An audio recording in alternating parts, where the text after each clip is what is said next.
자, 에서와 야곱에 관련된 이야기들 가운데 오늘 이 내용은 굉장히 유명한 내용이죠. 이제 팥죽 사건. 요 내용에 대한 이제 스토리가 오늘 말씀의 내용입니다. 자, 오늘 말씀을 처음부터 쭉 이제 보면, 자, 에서는 사냥꾼이 됐대요. 그리고 야곱은 조용해서 집에 거주했다라고 나옵니다.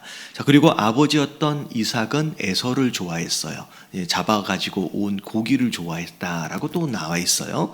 자, 그리고 엄마였던 리브가는 야곱을 좋아했다.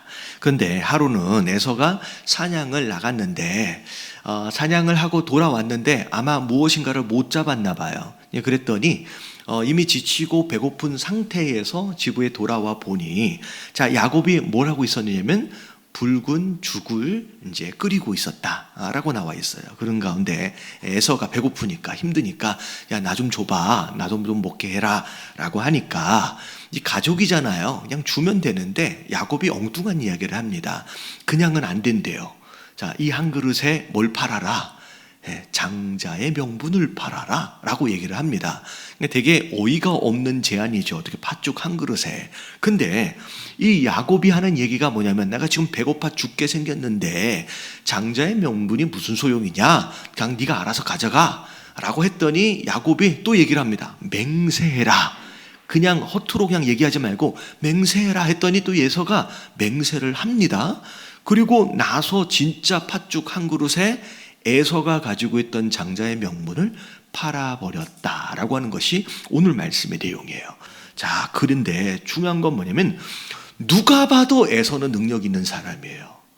장래가 촉망되어지는, 다시 말하면 누가 봐도 족장감입니다. 근데 오늘 첫 번째 말씀의 내용은 뭐냐면, 눈에 보이는 능력보다 더 중요한 가치가 있다라는 거죠. 우리가 알다시피 나중에 보면 누가 성공적인 삶을 삽니까? 그러면 에서가 아니라 야곱이더라는 거예요. 분명히 눈에 보일 때는 에서가 능력이 있어요. 야곱은 찌질입니다. 근데 나중에 보니까 에서가 아니라 야곱이 오히려 성공하는 인생을 살더라는 거예요. 이유가 뭘까요? 자, 전도서 9장 11절 말씀을 볼게요. 쭉 읽어봅니다. 다 같이 시작. 내가 다시 해 아래에서 보니 빠른 경주자들이라고 선착하는 것이 아니며 용사들이라고 전쟁에 승리하는 것이 아니며 지혜자들이라고 음식물을 얻는 것도 아니며 명철자들이라고 재물을 얻는 것도 아니며 지식인들이라고 은총을 입는 것이 아니니 이는 시기와 기회는 그들 모두에게 임함이니라. 여러분, 이 전도서는 솔로몬, 지혜왕 솔로몬이 인생을 어느 정도 살아보고 난 뒤에서의 경험과 지혜를 가지고 쓴 내용이에요. 솔로몬이 하는 얘기가 뭐냐면, 빠른 경주자, 용사들, 지혜자들, 명철자들, 지식인들, 진짜 눈에 보이는 능력이 있어 보이는 그들, 마땅히 당연히 성공할 것 같고 마땅히 잘 살 것 같지만 잘 들여다보니 그것이 아니더라는 거예요. 빠른 경주자가 먼저 들어와야 되는 게 맞는데, 살펴보니 아니, 그렇게 빠른 사람이 먼저 들어오는 게 아니고 능력 있는 용사가 이기는 게 아니더라는 거예요. 지혜자, 똑똑한 사람들, 명철자가 당연히 승리하고 당연히 음식을 먹을 것 같은데 그렇지 않더라는 거예요. 그러면서 이 솔로몬이 하는 얘기가 뭐냐면, 눈에 보이는 그 능력보다 더 중요한 어떤 가치가 있는데 그것이 뭐냐? 은총을 입는 것이 아니니 라고 얘기하면서 힌트를 딱 주는 거예요. 여러분, 눈에 보이는 능력보다 여러분 하나님이 주시는 은혜가 여러분 더 중요한 것인 줄로 믿습니다. 우리가 알다시피 누가 봐도 에서가 능력 있는 자예요. 장래가 촉망되는 자예요. 절대 야곱은 에서를 이길 수 없습니다. 근데 나중에 보면 누가 하나님의 은혜를 입어요? 야곱이 하나님의 은혜를 입어요. 그래서 결국에 인생의 결론을 보면요, 에서가 아니더라는 거예요. 능력 있는 에서가 아니라 찌질했던 야곱이 오히려 성공하는 인생을 살더라는 거예요. 여러분, 우리 인생 가운데 능력이 필요 없다는 건 아닙니다. 하지만 우리 삶 가운데 그 능력보다 더 중요한 게 뭐냐면 여러분, 하나님의 은혜인 줄로 믿습니다. 자, 두 번째 2번 같이 한번 읽어볼게요. 시작. 내일을 위해 지금을 투자하는 사람이 되자. 자, 무슨 의미냐? 내일을 위해 지금을 투자하는 사람이 있는가 하면 지금 때문에 내일을 팔아먹는 사람이 있어요. 자, 오늘 에서를 보니까 지금의 배고픔 때문에 내일을 팔아먹습니다. 심지어 팥죽 한 그릇에. 여러분, 우리가 잘 알아야 될 게 뭐냐면 장자의 명분이라는 게 뭘까? 그냥 받아들이기 때문에 라고 하는 정도의 수준의 권한이 아니에요. 여러분, 장자의 명분은 여러분 3가지 권한이 있는데 첫 번째는 상속권이에요. 아들들 가운데서 최소한 2배 이상의 것을 상속받을 수 있는 권한이 장자권입니다. 그리고 두 번째는 족장권이에요. 이 족장권은 뭘 얘기를 하냐면 나중에 그 사람이 족장이 되었을 때 그 부족에 중요한 무엇인가를 결정할 수 있는 권한과 더불어 재판을 할 수 있는 권한을 갖는 거예요. 이게 족장권이에요. 그리고 마지막 3번째가 뭐냐면 축복권입니다. 그 부족 안에 있는 모든 후손들을 향하여 하나님의 이름으로 축복할 수 있는 권한을 갖는 거예요. 그러니까 어떻게 보면 이 장자권한은 어마어마한 거예요. 근데 이 어마어마한 축복을 나면서 받은 에서가 지금 당장의 허기짐 때문에 이걸 팔아먹은 거예요. 여러분, 이건 이해가 되어질 수 있는 상황이 아닙니다. 다시 말하면 지금의 허기짐으로 장래를 팔아먹었어요.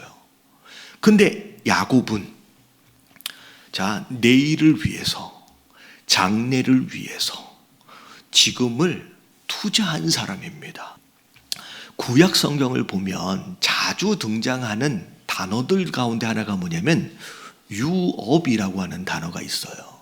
그래서 이스라엘 백성들에게 가나안 땅을 유업으로 주셨다. 그리고 하나님이 레위 지파에 유업이 되어지셨다. 유업으로 무엇인가를 물려주었다라고 하는 유업이라고 하는 단어가 종종 등장을 하는데, 여러분, 이 유업이라는 이 단어가 영어로는 뭐로 나와 있냐면 비즈니스라고 나와 있어요.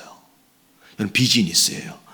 여러분, 이 비즈니스로 무엇인가를 주셨다라고 하는 이 개념을 우리가 성경적으로 이해할 필요가 있어요. 자, 왜냐하면 여러분, 비즈니스의 기본은 여러분 경영입니다.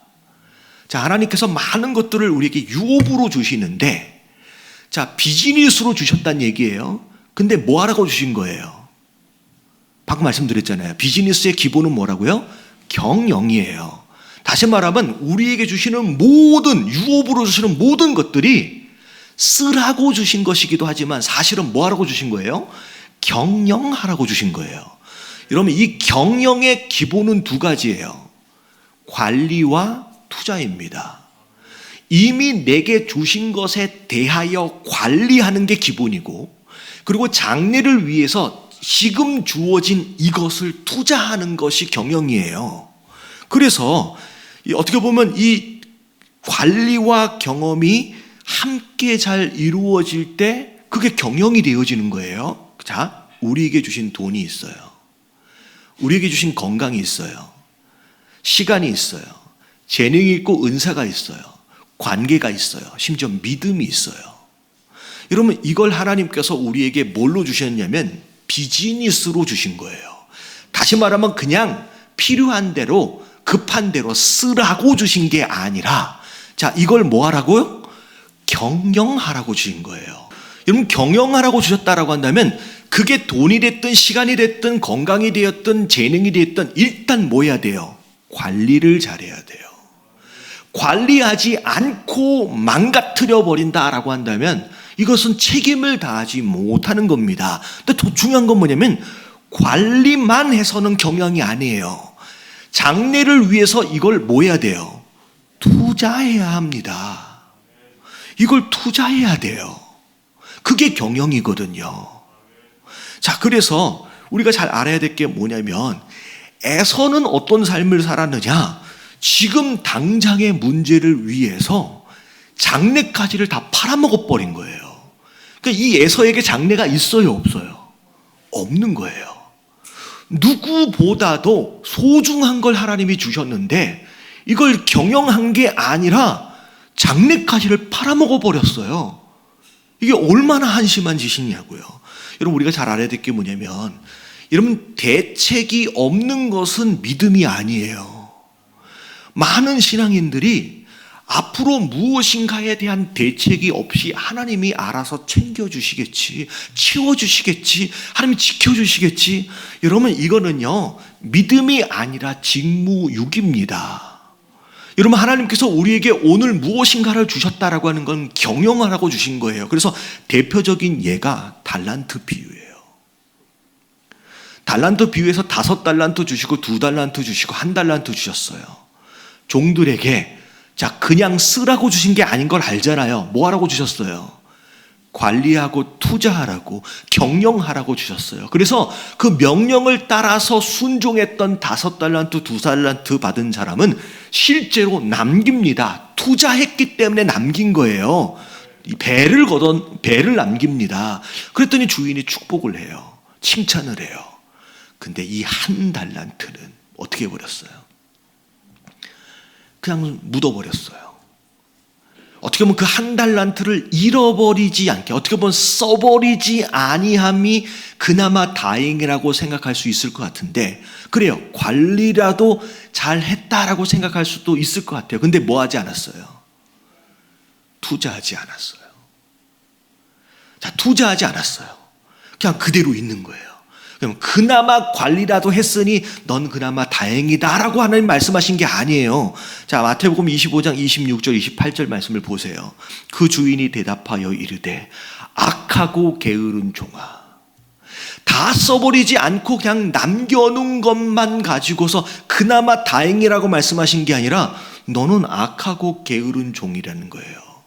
너는 네가 해야 할 일을 하지 않았다라고 말씀하시는 거예요. 그리고 나오는 말씀이 나는 심지 않은 데서 거두고 해치지 않는 데서 모으는 줄 네가 알았느냐. 여러분, 이 표현을 쉽게 설명하면 자기가 뭘 하든지 상관이 없이 그냥 하나님께서 알아서 해주시겠지라고 하는 것이 맞다는 얘기예요? 틀리다는 얘기예요? 틀리다는 얘기예요. 내가 뭘 한들 하나님이 하시면 뭐, 그래서 내가 뭘 한들 하고 놔두는 것 자체가 여러분 하나님의 의도가 아니었다는 거예요. 대책이 없이 하나님이 알아서 채우시겠지, 하나님이 알아서 막아주시겠지 라고 하는 것은 믿음이 아니라고 말씀하시는 거예요. 그러면서 27절 28절 쭉 읽어볼게요. 시작. 그러면 내가 마땅히 내 돈을 치리하는 자들에게나 맡겼다가 내가 돌아와서 내 원금과 이자를 받게 하였을 것이니라 하고. 네, 최소한의 경영, 그냥 이자로라도 뭔가를 남겨야 되는 거 아니었느냐라고까지 말씀하시는 거예요. 자, 여기 정리를 하면, 자, 때문에 사는 인생이 있고 위하여 사는 인생이 있어요. 자, 때문에다라고 하는 건 에서처럼의 모습이에요. 내게 주신 이 많은 것들이 있는데 지금 일어나고 있는 어떤 문제를 해결하기 위해 사용만 하니라고, 써버리니라고 정신이 없는, 그렇게 살아가는 인생들이 있더라는 거예요. 근데 위하여 사는 인생이라는 것은 야곱처럼 장래를 바라보는 거예요. 내게 주신 것들을 잘 관리할 뿐만이 아니라 장래 그 무엇인가를 위해서 투자할 줄 알고 그것을 바라보고 달려갈 줄 아는 인생이 되어야 한다라는 거예요. 여러분, 야곱처럼의 삶을 사시게 되길 주님의 이름으로 축원합니다. 옆에 계신 분들께 인사 좀 해주세요. 투자해야 한답니다. 자, 이렇게 얘기하니까 제가 목사님 오늘부터 제가 주식 투자를 어떻게 좀 해봐야 되는 거 아닌가. 주식 투자란 얘기가 아니에요. 자, 마지막 3번까지 들으셔야 돼요. 자, 내일을 위해서 지금을 투자하라고 하니까 투자해야 할 내일은 구체적으로 뭘까? 자, 3번 읽어볼게요. 시작. 우리가 투자해야 하는 내일은 하나님 나라여야 한다. 자, 이렇게 얘기를 하니까 목사님 너무 식상한 결론 아닙니까? 그런 생각 가지신 분들 혹시 있으신가 모르겠는데, 하나님 나라에 투자해야 한다라고 얘기하니까 그렇지 설교의 결론은 어디로 항상 거기로 가는 거지. 자, 잘 들어보세요. 여러분, 혹시 제가 원래 한국 드라마를 안 보는데 우연히 이렇게 편집본으로 뭐가 올라와 가지고 살짝 본 거 있어요. 그 송중기 나오는 거. 혹시 보시는 분 계세요?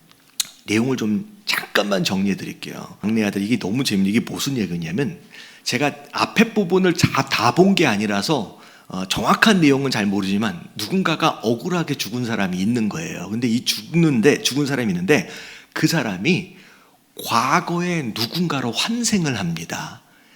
여러분, 이건 성경적인 건 아니에요. 여러분, 이거는 그냥 그런가 보다 생각하시면 돼요. 과거에 누군가로 환생하는데 그게 부잣집의 재벌가의 막내 손자로 환생을 해요.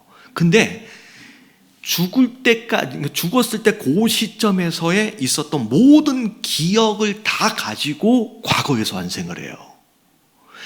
그러니까 이 시점에 볼 때 이 사람은 앞으로 무슨 일이 일어날지에 대하여 다 아는 거예요. 그래서 정치적으로 볼 때 누가 대통령이 될지도 알고, 심지어 이게 어떤 주식이 폭등을 할지에 대해서도 이미 다 알고 있는 상태에서 여기서 다시 삶을 시작하는 거예요. 근데 제가 이 말씀을 구구절도 드리는 이유가 뭐냐면, 자, 장래에 어느 회사가 망할 줄을 여러분들 안다라고 생각해 보세요. 그러면 그 회사에 투자하면 돼요, 안 돼요? 여러분, 거기다 투자하면요 망하는 거예요. 장래에 폭등하게 될 것에 대한 정보가 있다라고 한다면 무조건 거기에다가 투자를 해야 되겠죠. 그래야 요인이 남으니까. 여러분, 이건 어려운 이야기예요, 상식이에요? 여러분, 상식이잖아요. 자, 우리 생각해 보자고요. 여러분, 에서가 그 팥죽 한 그릇에 왜 그 장자권을 팔았을까요? 에서가 장자의 명분을 팔은 이유는 딱 한 가지예요. 마지막 절에 나와 있어요. 34절 쭉 읽어볼게요. 시작. 야곱이 떡과 팥죽을 에서에게 주매 에서가 먹으며 마시고 일어나 갔으니 에서가 장자의 명분을 가볍게 여김이었더라. 장자의 명분을 팔아먹은 이유는 뭐냐면 이게 얼마나 귀한 줄을 알았다 몰랐다? 몰라서예요. 모르니까 엉뚱한 데 투자하는 거예요. 알면 가치 있는 데 투자하는 줄로 믿습니다. 여러분, 많은 인생들이 모르니까 침몰하고 있는 이 배에, 이 세상이라고 하는 배에 투자를 하고 있는 거예요. 침몰하고 있는 이 배에 투자를 하는 거예요. 침몰하는지 알기 때문에, 모르기 때문에? 모르니까요. 근데 야곱이 왜 이 장자의 명분을 그렇게 애를 태워가면서 살라 그래요? 이거의 가치를 아니까요. 이 가치를 아니까 어떻게 해서든 수단과 방법을 가리지 않고서라도 이것을 차지하려고 그러는 거예요. 여러분, 그것에 대한 예가 마태복음 13장 44절에 나와요. 자, 천국은 마치 밭에 감추인 보화와 같으니. 밭에서 일하다 보니 이게 뭐야? 뭔가 걸리는 게 있는 거예요. 그래서 싹 보니까 그 밭 밑에 어마어마한 보물이 숨겨져 있는 거예요. 여러분, 옛날에는 은행이 없었어요. 그러다 보니 보화가 생기면 돈은 다 어디다 묻어요? 나만 아는 장소에다가 묻어두는 거예요. 근데 나만 아는 장소에다가 그걸 묻어놨는데 그 사람이 어떤 사고로 죽어버렸어. 그러면 거기 안에 보물이 있는지 없는지 모르잖아요, 아무도. 근데 누군가가 그 밭에서 일하다가 그걸 발견한 거예요. 근데 아무도 지금 몰라. 심지어 이 밭 주인도 몰라요. 그러니까 이 사람이 집에 가가지고 어떻게 했다는 얘기예요? 사람이 이를 발견한 후 숨겨두고 기뻐하며 돌아와서 자기 소유를 다 팔아가지고 뭘 산대요? 그 밭을 산대요.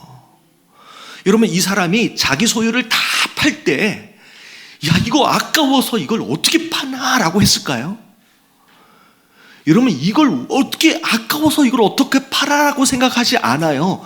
이걸 팔아서 사게 될 밭, 그 밭 안에 숨겨진 보물에 대하여 상상만 해도 너무 기쁜 거예요. 이 사람이 왜 그걸 다 팔아서 이걸 사요? 밭 안에 보물이 숨겨진 걸 아니까 다 팔아서라도 사는 거예요. 야곱이 그래서 거기에 투자하는 겁니다. 여러분, 이게 되게 중요한 게 우리에게 허락하신 귀한 것들이 많이 있다라고 했잖아요. 여러분, 이것을 망하고 있는 이 세상에다가 투자하지 마십시오. 여러분, 이거는 바보 같은 짓이에요. 영원한 하나님 나라에 투자하시길 주님의 이름으로 축원합니다. 여러분, 하나님께서 전지하시고 전능한 하나님께서, 그리고 우리 인생을 설계하시고 만드신 그 하나님께서 확실한 투자 정보를 우리에게 주시는 거예요, 지금. 할렐루야. 여러분, 이거는 반드시 이루어지는, 마치 그 송중기가 생각하는 이 회사는 반드시 성공한다라는 걸 이미 알고 있는 것처럼 진짜 고급 투자 정보를 주시는 거예요. 여러분, 말씀을 믿으시게 되길 주님의 이름으로 축원합니다. 그래서 마태복음 6장 33절 읽어볼게요. 시작. 그런즉 너희는 먼저 그의 나라와 그의 의를 구하라.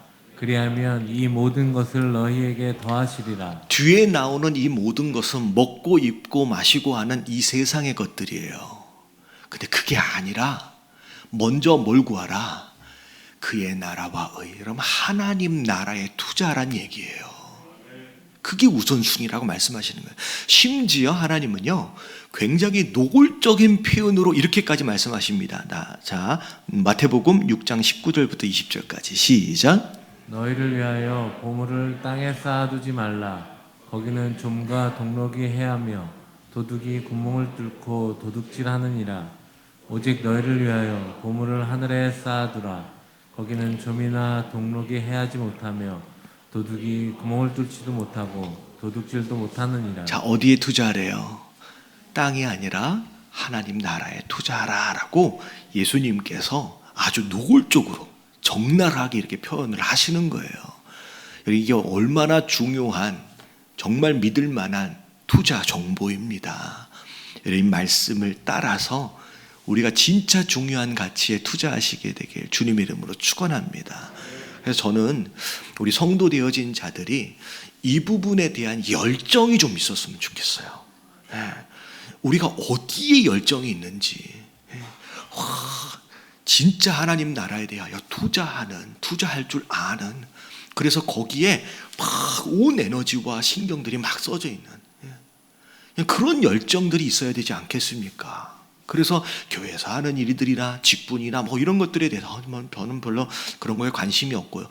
거기에 관심이 없으면 어떻게 해요?